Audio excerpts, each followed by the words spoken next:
You're about to say something. You already know what you want to say, but before the words leave your mouth, something stops you. You run a quick calculation in your head.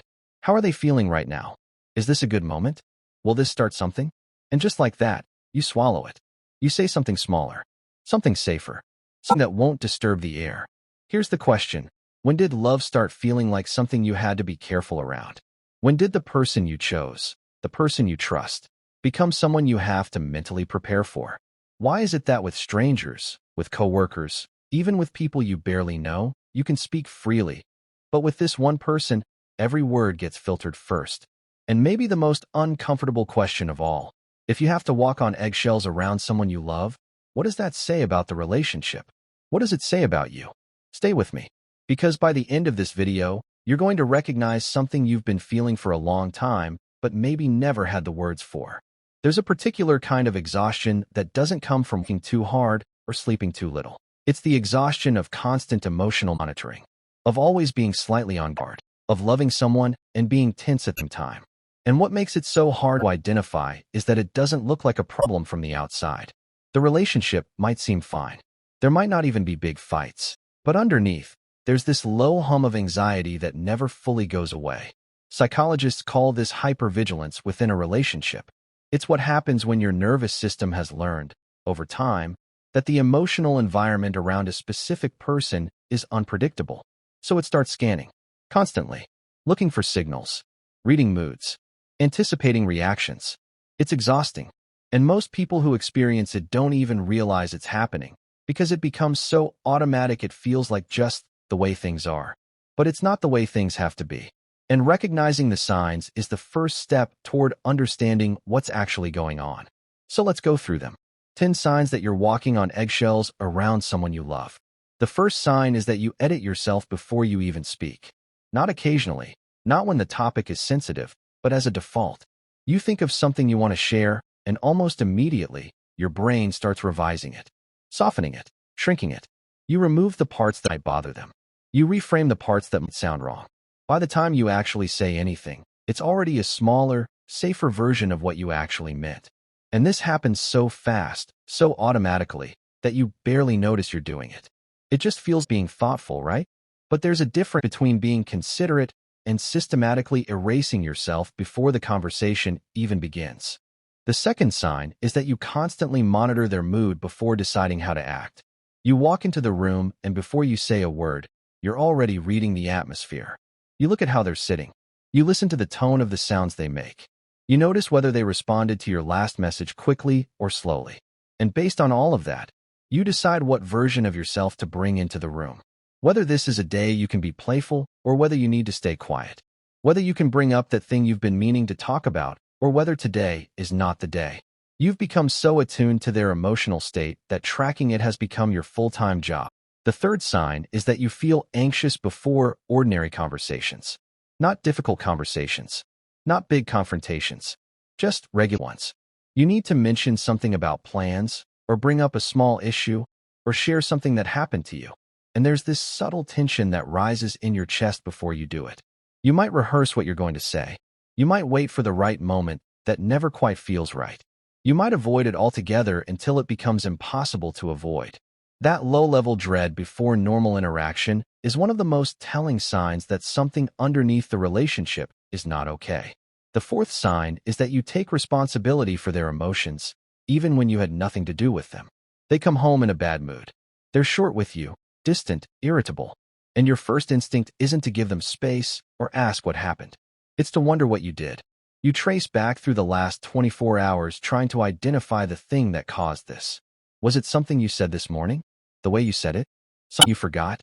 And even when you can't find anything, the guilt stays. Because somewhere along the way, you internalize the idea that their emotional state is your responsibility. That if they're not okay, it must somehow be connected to you. The fifth sign is that you avoid certain topics entirely, not because they're unimportant, but because you already know how they'll react. There are things you stopped bringing up months ago, maybe years ago, not because the topics resolved themselves, not because they stopped matching, but because the conversation that followed was always too costly, too draining, too unpredictable. So you've built a quiet map inside yourself of all the places you're not allowed to go. and you navigate around them so naturally now that it doesn't even feel like avoidance anymore. It just feels like knowing them. The sixth sign is that you minimize your own needs to keep the peace. Something bothers you. Something matters to you. Something you need isn't being met. But the moment you start to consider saying something, you hear this internal voice that quietly talks you out of it. It's not that big a deal. I don't want to cause a problem. It'll just make things worse. And so you absorb it.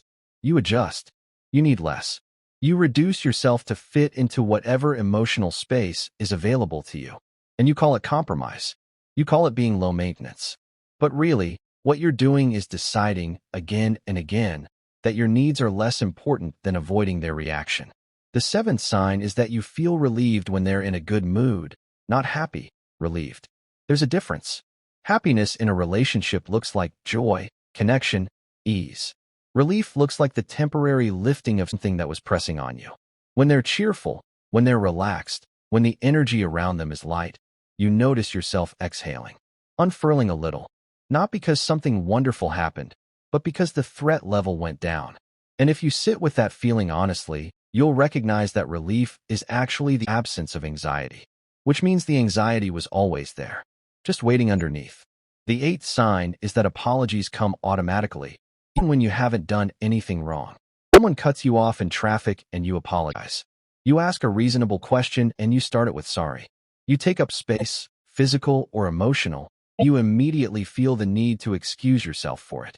In the context of your relationship, this looks like you saying sorry at the beginning of sentences, sorry for needing things, sorry for feeling things, sorry for existing in ways that might inconvenience them. And the strange part is that it's not manipulative or performative. It's reflexive. Your system has learned that preemptive apology is safer than the risk of being met with anger or coldness.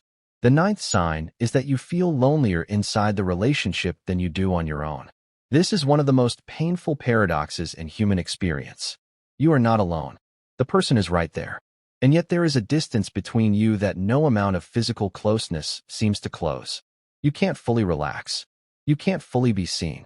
You can't bring all of yourself into the space you share.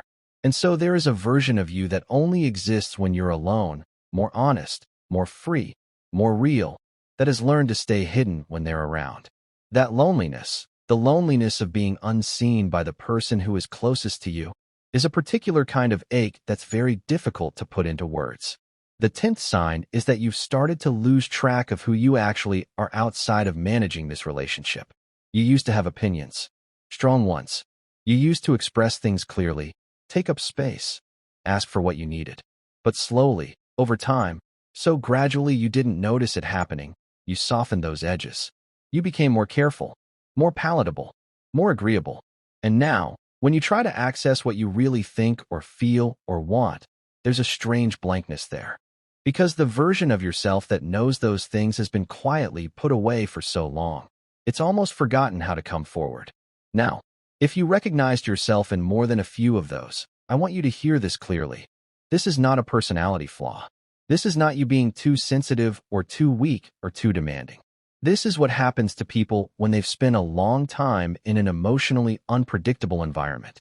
The nervous system adapts. It starts protecting you. And those protective behaviors, the editing, the monitoring, the shrinking, they were never signs of weakness. They were signs of intelligence trying to survive something hard. But here's the part that matters. Survival strategies are brilliant for getting through a storm. They were never meant to become a permanent way of living. Because walking on eggshells is not love. It might exist inside a relationship where love is real. The person may genuinely love you and still create an environment where you don't feel safe. Both things can be true. Love is not a substitute for emotional safety. And you can care deeply about someone while also recognizing that something between you needs to change. The relationships that allow us to grow, to heal, to become more fully ourselves, are not the ones where we feel the least conflict.